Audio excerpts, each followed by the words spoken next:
शतरुद्र संहिता अथ दशमोऽध्यायः। नृसिंह चरित्र वर्णन। नंदीश्वर बोले, हे सनत कुमार, दक्ष प्रजापति के यज्ञ को विध्वंस करने वाले वीरभद्र नामक गणाध्यक्ष को परमात्मा प्रभु शिवजी का अवतार जानना चाहिए। उनका संपूर्ण चरित्र सती के चरित्र में कहा गया है। आपने भी उसे अनेक प्रकार से सुन लिया है, इसलिए यहाँ विस्तार से नहीं कहा गया।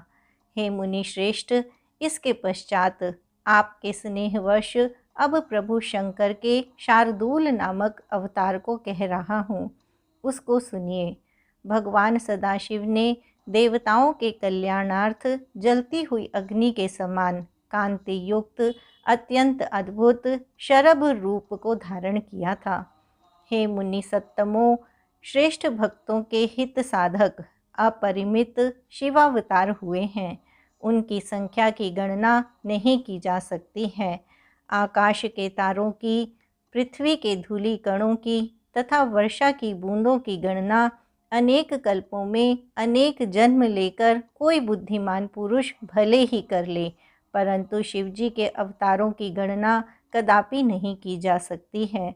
मेरा यह कथन सत्य समझें। फिर भी जैसा मैंने सुना है, अपनी बुद्धि के अनुसार दिव्य तथा परम ऐश्वर्य सूचक उस शरभ चरित्र को कह रहा हूँ। हे मुने, जब आप लोगों द्वारा जय विजय नामक द्वारपालों को शाप दिया गया, तब वे दोनों कश्यप के द्वारा दीति के गर्भ से पुत्र रूप में उत्पन्न हुए। प्रथम हिरण्यकशिपु तथा छोटा भाई महाबली हिरण्याक्ष था। वे दोनों पहले भगवान विष्णु के देवर्षि पार्षद थे, जो आप लोगों से शापित होकर दीति के पुत्र रूप में उत्पन्न हुए। पूर्व काल में पृथ्वी का उद्धार करने हेतु ब्रह्मा जी द्वारा प्रार्थना किए जाने पर भगवान विष्णु ने वाराह रूप धारण कर हिरण्याक्ष का वध किया। हे मुने, अपने प्राणों के समान प्रिय उस वीर भाई को मारा गया सुनकर हिरण्यकशिपु ने विष्णु पर अत्यधिक क्रोध किया। तत्पश्चात हिरण्यकशिपु ने 10,000 वर्ष तक तप करके संतुष्ट हुए ब्रह्मा जी से यह वरदान प्राप्त किया कि आपकी सृष्टि में कोई भी मुझे न मार सके। वह हिरण्यकशिपु शोणितपुर नामक पुर में जाकर चारों तरफ से देवताओं को बुलाकर त्रिलोकी को अपने वश में करके निष्कंटक राज्य करने लगा। हे मुने, सभी धर्मों को नष्ट करने वाला तथा ब्राह्मणों को पीड़ित करने वाला पापी हिरण्यकशिपु देवताओं तथा ऋषियों को सताने लगा। हे मुने, तदनंतर विष्णु वैरी दैत्यराज ने अपने हरि भक्त पुत्र प्रहलाद से भी जब विशेष रूप से द्वेष करना प्रारंभ कर दिया, तब सभा मंडप के खंभे से संध्या के समय अत्यंत क्रोधित होकर भगवान विष्णु नृसिंह शरीर से प्रकट हुए। हे मुनि शार्दूल, भगवान नृसिंह का विकराल तथा भयदायक शरीर सब प्रकार से महादैत्यों को संत्रस्त करता हुआ अग्नि के समान जाज्वल्यमान हो उठा। नृसिंह ने उसी क्षण सभी दैत्यों का संहार कर डाला और तब दैत्यों के संहार को देखकर हिरण्यकशिपु ने उनसे अत्यंत भयानक युद्ध किया। हे मुनि श्रेष्ठ, मुहूर्त भर तक उन दोनों में विकराल, सबको भयभीत करने वाला तथा लोमहर्षक युद्ध होता रहा। सायंकाल होने पर लक्ष्मीपति देवेश नृसिंह ने आकाश में स्थित देवताओं के देखते देखते हिरण्यकशिपु को दहली पर खींच लिया और अपनी गोद में उसे लेकर नखों से शीघ्र ही स्वर्ग निवासियों के समक्ष उसका उदर विदीर्ण कर डाला। इस प्रकार नृसिंह रूपधारी विष्णु के द्वारा हिरण्यकशिपु के मारे जाने पर जगत में चारों तरफ शांति स्थापित हो गई, परंतु इससे देवताओं को विशेष आनंद प्राप्त नहीं हुआ। देवताओं की दुंदुभियां बजने लगी। प्रहलाद आश्चर्यचकित हो गए। विष्णु के उस अद्भुत रूप को देखकर लक्ष्मी जी भी अत्यंत विस्मित हो गईं। यद्यपि हिरण्यकशिपु मार डाला गया, किंतु भगवान नृसिंह के क्रोध की ज्वाला शांत नहीं हुई। इसी कारण देवताओं को उत्तम सुख प्राप्त नहीं हो रहा था। उस ज्वाला से संपूर्ण संसार व्याकुल हो उठा। देवता भी दुखी हुए। अब क्या होगा, ऐसा कहते हुए वे भय के कारण दूर चले गए। नृसिंह के क्रोध से उत्पन्न ज्वाला से व्याकुल हुए ब्रह्मा आदि ने उस ज्वाला की शांति हेतु प्रहलाद को श्री हरि के पास भेजा। सभी ने मिलकर जब प्रार्थना की तब प्रहलाद वहां गए। कृपा निधि नृसिंह ने उन्हें हृदय से लगा लिया, जिससे उनका हृदय तो शीतल हो गया, परंतु क्रोध की ज्वाला शांत नहीं हुई। इस पर भी जब नृसिंह के क्रोध की ज्वाला शांत नहीं हुई, तब दुख को प्राप्त हुए देवता भगवान शंकर की शरण में गए। वहां जाकर ब्रह्मा आदि सभी देवता तथा मुनिगण संसार के सुख के लिए शिवजी की स्तुति करने लगे। देवता बोले, हे देवदेव, हे महादेव, हे शरणागत वत्सल, शरण में आए हुए हम सभी देवताओं तथा लोकों की रक्षा कीजिए। हे सदाशिव, आपको नमस्कार है, आपको नमस्कार है, आपको नमस्कार है। पूर्व काल में जब भी हम लोगों पर दुख पड़ा, तब आपने ही हम लोगों की रक्षा की है। जब समुद्र मंथन किया गया और देवताओं के द्वारा रत्नों को आपस में बांट लिया गया, हे शंभो, तब आपने विष को ही ग्रहण कर लिया। हे नाथ, उस समय आपने हमारी रक्षा की और नीलकंठ इस नाम से प्रसिद्ध हुए। यदि आप विषपान न करते तो सभी लोग भस्म हो जाते। हे प्रभु, यह प्रसिद्ध ही है कि जब जिस किसी को दुख प्राप्त होता है, तब आपके नाम मात्र के स्मरण से ही उसका समस्त दुख दूर हो जाता है। हे सदाशिव, इस समय नृसिंह के क्रोध की ज्वाला से पीड़ित हम लोगों की रक्षा कीजिए। हे देव, आप उसे शांत करने में समर्थ हैं, यह पूर्ण रूप से निश्चित है। नंदीश्वर बोले, देवताओं द्वारा इस प्रकार स्तुति किए जाने पर भक्त वत्सल भगवान शिव उन्हें परम अभय प्रदान करके प्रसन्न चित्त होकर कहने लगे। शंकर बोले, हे ब्रह्मादि देवताओं, आप लोग निडर होकर अपने अपने स्थान पर जाएं। आप लोगों का जो दुख है उसे मैं सब प्रकार से दूर करूँगा, यह मेरा व्रत है। जो भी मेरी शरण में आता है उसका दुख नष्ट हो जाता है, क्योंकि शरणागत मुझे प्राणों से भी अधिक प्रिय हैं, इसमें संशय नहीं है। नंदीश्वर बोले, तब यह सुनकर वे देवता परम आनंदित हुए और वे जैसे आए थे प्रसन्नता पूर्वक शिवजी का स्मरण करते हुए वैसे ही चले गए। इति श्री शिव महापुराणे तृतीयायां शतरुद्र संहितायां शार्दूलावतारे नृसिंहचरित वर्णनम नाम 10वाध्यायः। इस प्रकार श्री शिव महापुराण के अंतर्गत तृतीय शतरुद्र संहिता के शार्दूल अवतार में नृसिंह चरित वर्णन नामक 10वां अध्याय पूर्ण हुआ। अथैकादशोऽध्यायः भगवान नृसिंह और वीरभद्र का संवाद। नंदीश्वर बोले, हे सनत कुमार, देवताओं ने जब इस प्रकार प्रार्थना की, तब कृपा निधि परमेश्वर ने नृसिंह नामक महातेज को संहृत करने का निश्चय किया। इसके बाद रुद्र ने महाबलवान प्रलयकारी एवं अपने भैरव रूप वीरभद्र का स्मरण किया और उनसे कहा। तब तत्काल ही अट्टहास करते हुए श्रेष्ठ गणों से परिवेष्टित गणाग्रणी वीरभद्र वहां आ पहुँचे।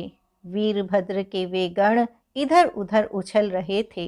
उनमें से करोड़ों गण अति उग्र नृसिंह रूप धारण किए हुए थे। कुछ आनंदित हो नाचते हुए वीरभद्र की परिक्रमा कर रहे थे, कुछ उन्मत्त थे और कुछ ब्रह्मादि देवताओं से कंदुक के समान क्रीड़ा कर रहे थे। कुछ ऐसे भी थे जो सर्वथा अज्ञात थे। इस प्रकार के कल्पांत की अग्नि के समान प्रज्वलित त्रिनेत्र से युक्त, मस्तक पर जटाजूट एवं बाल चंद्रमा तथा अल्प शस्त्रों को धारण किए हुए जाज्वल्यमान वीरभद्र अपने गणों से वंदित हो रहे थे। उनके आगे के तीक्ष्ण दंताग्र बाल चंद्राकार तथा दोनों बोहें इंद्रधनुष के खंड के समान प्रतीत हो रही थीं। वीरभद्र के प्रचंडतम हुंकार से दिशाएं बधिर हो रही थीं। उनका रूप काले बादल और काजल के समान कृष्ण वर्ण और भयावह था। उनके मुख पर दाढ़ी एवं मूछें थीं। अद्भुत स्वरूप वाले वे अपनी अखंड भुजाओं से वाद्यखंड की भांति बार बार त्रिशूल घुमा रहे थे।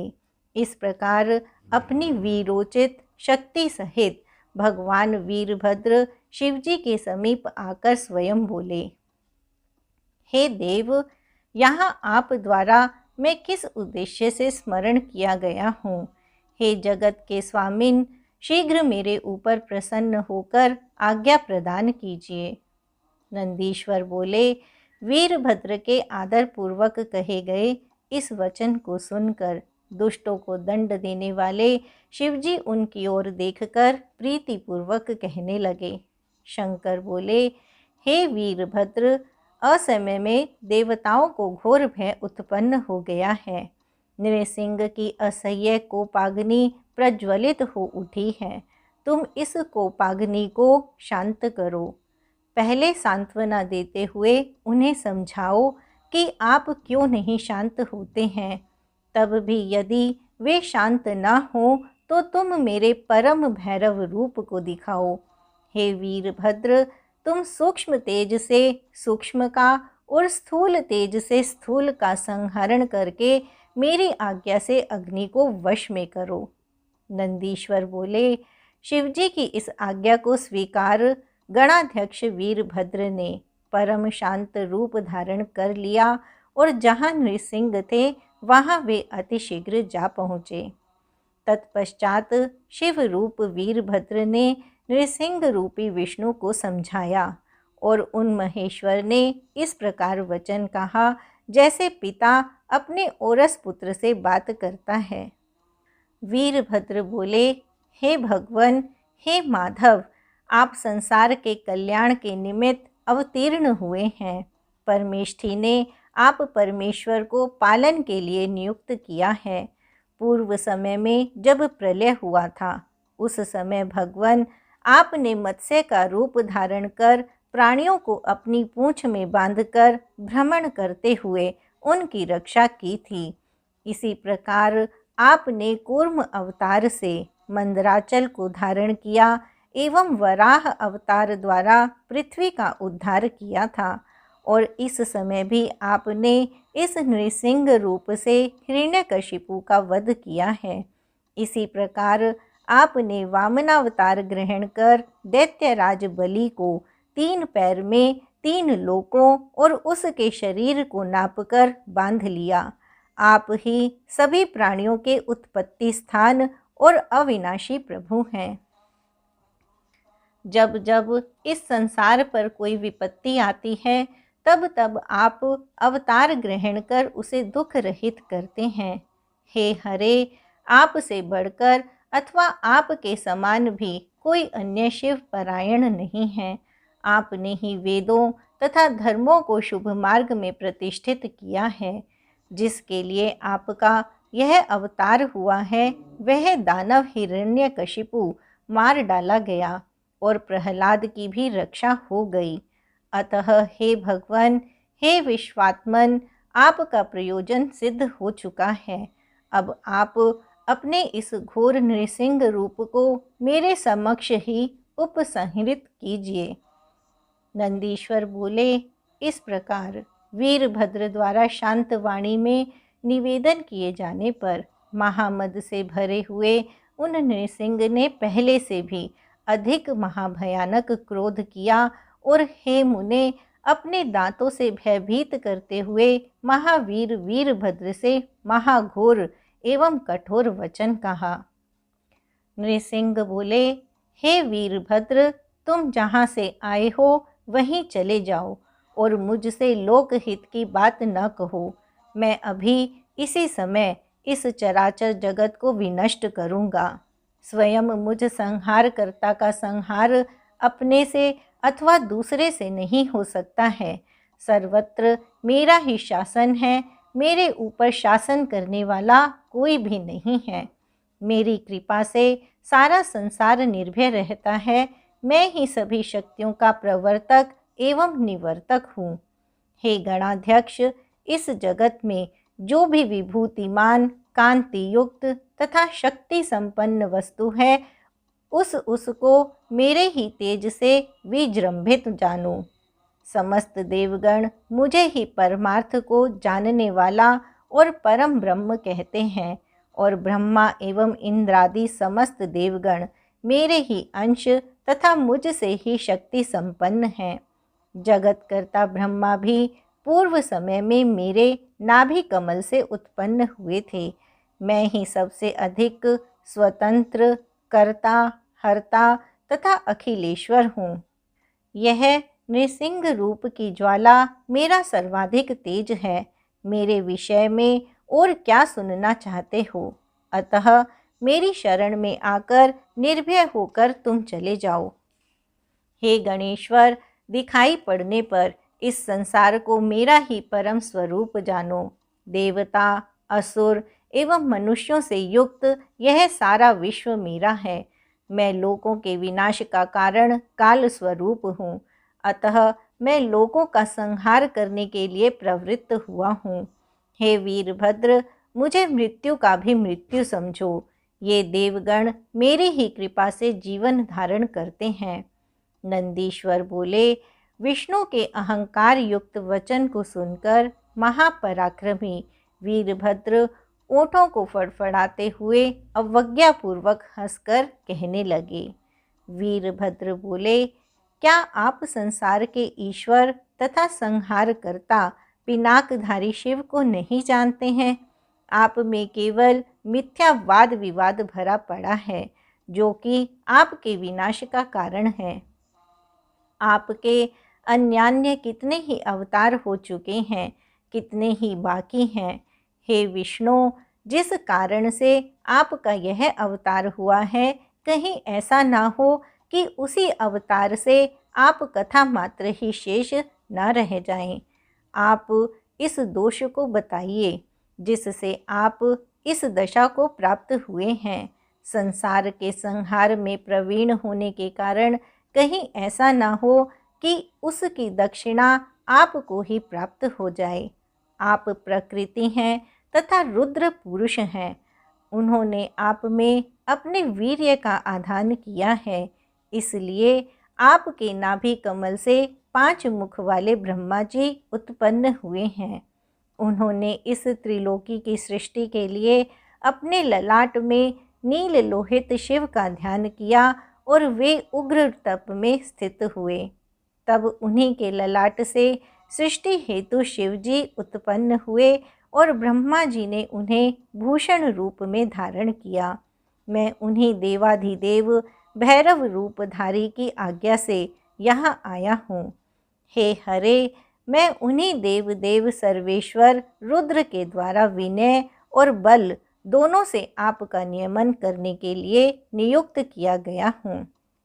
आपने तो उनकी शक्ति की कला मात्र से ही युक्त होकर एक राक्षस का वध किया, पर अब असावधान होकर अहंकार के प्रभाव से गर्जन कर रहे हैं।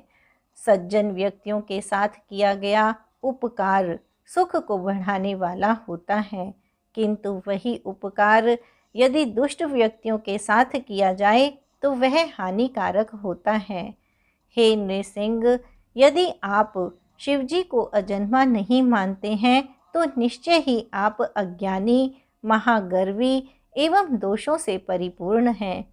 हे नृसिंह, आप न सृष्टा हैं, न भरता हैं और न संहार करता ही हैं। आप किसी भी प्रकार स्वतंत्र नहीं हैं। आप परतंत्र एवं विमूढ़ चित्त वाले हैं। हे हरे, आप महादेव की शक्ति से ही कुलाल चक्र की भांति प्रेरित हैं और सदा उन्हीं के अधीन रहकर अनेक अवतार धारण करते हैं। हे हरे, कूर्मावतार के समय बारंबार मंदराचल के द्वारा घर्षित होने से झुलसे हुए कपाल को किसी ने धारण नहीं किया। तुम्हारे द्वारा त्यागा गया वह कपाल आज भी शिवजी की हारलता मुंडमाला में विद्यमान है। उनके अंश मात्र से उत्पन्न हुए तारकासुर ने, जो आपका वैरी था, वराह अवतार में तुम्हारे दांतों को उखाड़कर जैसी पीड़ा पहुंचाई, पुनः जिन शिवजी की कृपा से आपके सारे विघ्न दूर हो गए, क्या उन परमात्मा शिवजी को आप भूल गए? विश्वक्सेनावतार में शिवजी ने अपने शूलाग्र से आपको दग्ध कर दिया था। तेज स्वरूप मैंने दक्ष के यज्ञ में आपके पुत्र ब्रह्मा का 5वां सिर काट दिया था, जिसे अब तक कोई जोड़ न सका। हे हरे, क्या आप उसे भूल गए हैं? शिव भक्त दधीची ने सिर खुजलाने मात्र से मरुद गणों सहित आपको संग्राम में जीत लिया था। क्या आप उसे भूल गए?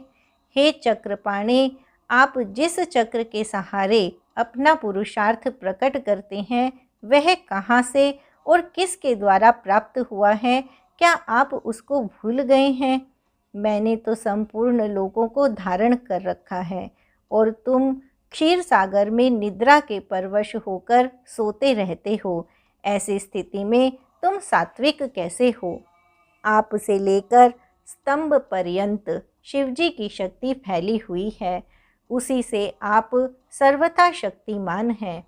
अन्यथा आप उनके लिंगाकार तेज मात्र के प्रकट होते ही मोहित हो गए थे।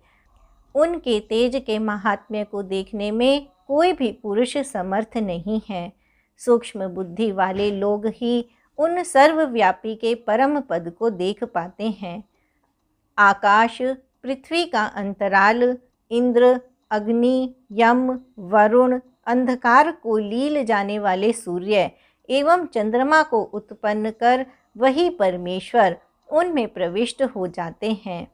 हे नृसिंह, आप ही काल, महाकाल, काल काल और महेश्वर हैं। आप अपनी उग्र कला के कारण मृत्यु के भी मृत्यु हैं। वे शिव जी ही स्थिर, अक्षर, वीर, विश्व रक्षक, प्रभु, दुखों के नाशकर्ता, भीम, मृग, पक्षी, हिरण्मय हैं और संपूर्ण जगत के शास्ता हैं। आप ब्रह्मा तथा अन्य कोई नहीं है। केवल शंभु ही सबके शासक हैं, इसमें संदेह नहीं है। इस प्रकार सब कुछ विचार कर आप अपनी ज्वाला को स्वयं ही शांत करें। हे नृसिंह, हे अबुध, आप अपने को विनष्ट ना करें, अन्यथा इसी समय जैसे सूखे वृक्ष पर बिजली गिरती है, वैसे ही महाभैरव रूप उन रुद्र का क्रोध मृत्यु रूप होकर तुम पर गिरेगा। नंदी बोले। इतना कहकर शिव की क्रोध मूर्ति वे वीरभद्र निर्भय होकर नृसिंह का अभिप्राय जानकर मौन हो गए।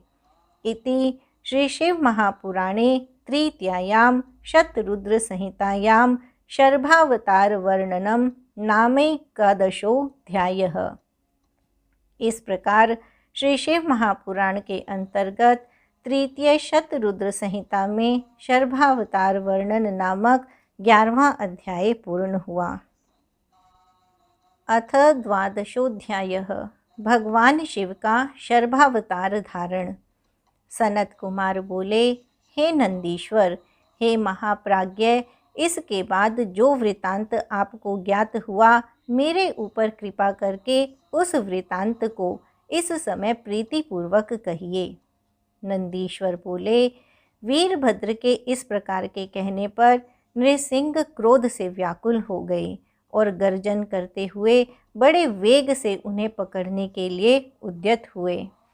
इसी बीच महाघोर प्रत्यक्ष भय के कारण अत्यंत प्रचंड आकाशव्यापी दुर्धर्ष शिव तेज से उत्पन्न तथा कभी भी न दिखाई पड़ने वाला वीरभद्र का अद्भुत रूप प्रकट हुआ, जो न तो हिरण्मय था न सौम्य था।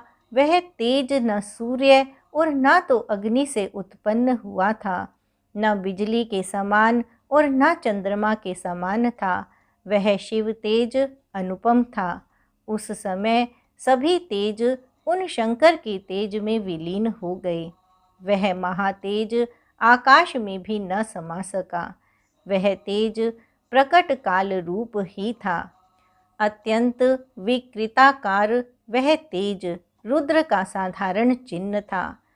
जय जय आदि मंगल शब्दों के साथ उन देवताओं के देखते ही देखते परमेश्वर स्वयं संहार रूप से प्रकट हुए। 1000 भुजाओं से समन्वित जटाधर, ललाट पर बालचंद्र धारण किए हुए अत्यंत उग्र शरीर वाले वे 2 पंख एवं चोंच से युक्त पक्षी के रूप में दिखाई पड़ रहे थे।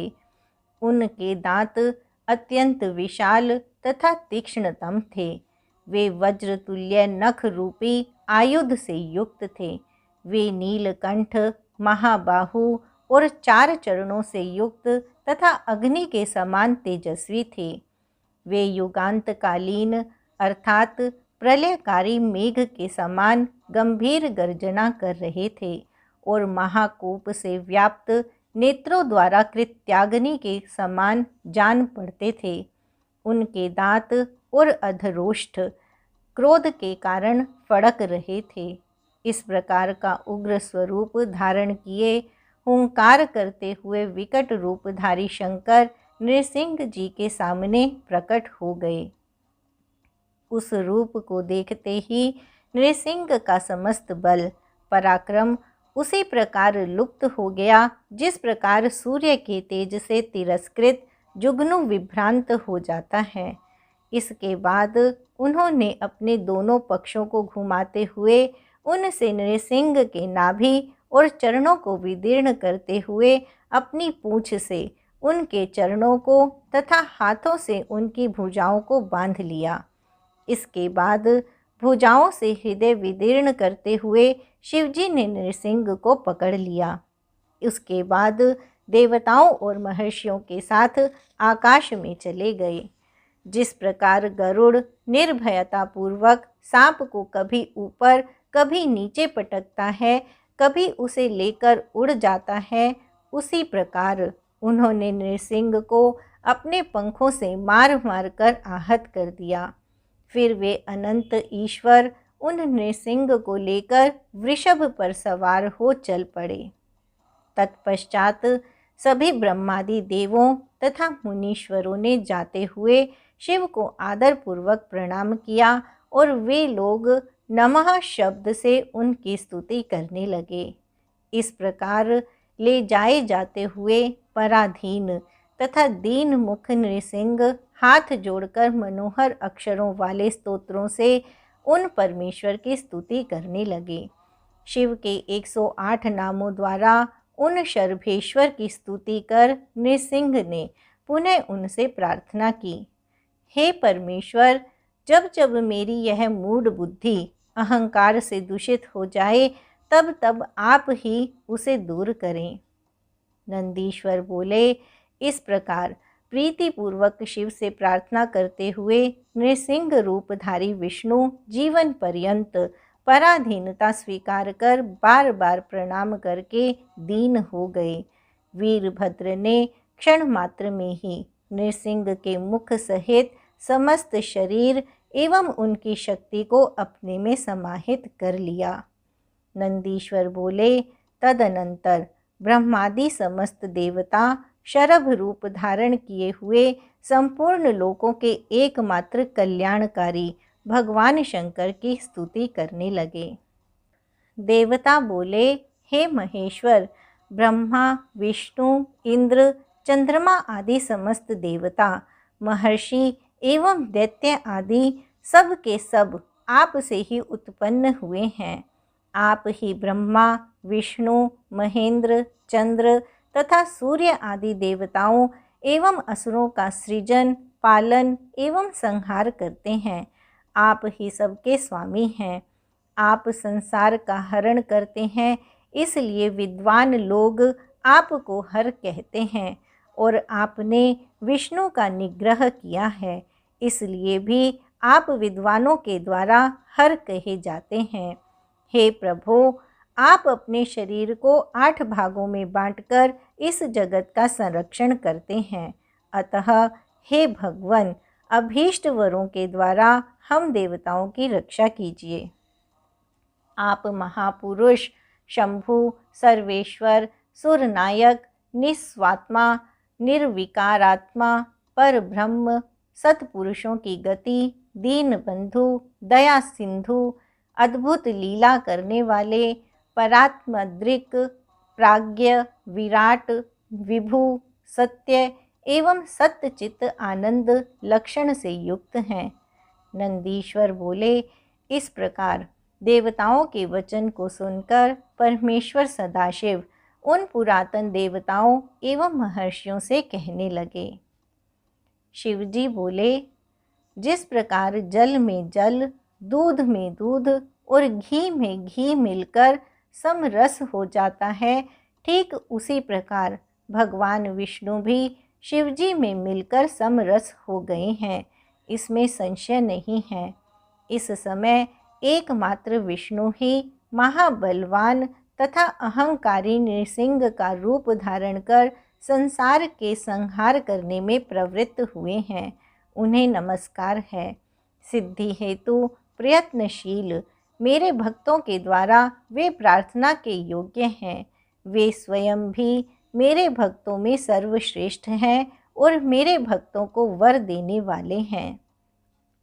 नंदीश्वर बोले, इस प्रकार कहकर महाबली भगवान पक्षीराज देवताओं के देखते देखते वहीं अंतर्धान हो गए।